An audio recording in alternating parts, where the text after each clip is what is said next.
Hey, so if Darktable feels slow, laggy, or takes forever to load edits, yeah, don't worry.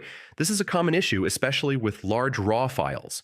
In this guide, I'll show you step by step how to fix Darktable slow performance in 2026. First thing, check your system. Low RAM or weak CPU can slow down Darktable a lot.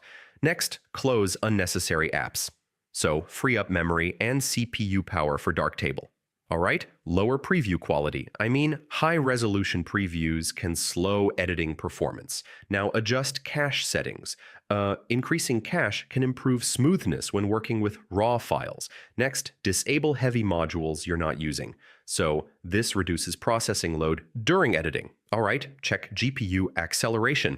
I mean, enabling or updating GPU support can speed things up. And yeah, update Darktable to the latest version.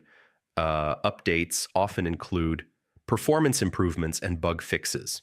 So that's how you fix Darktable slow performance. Once optimized, it should run much smoother even with large raw files.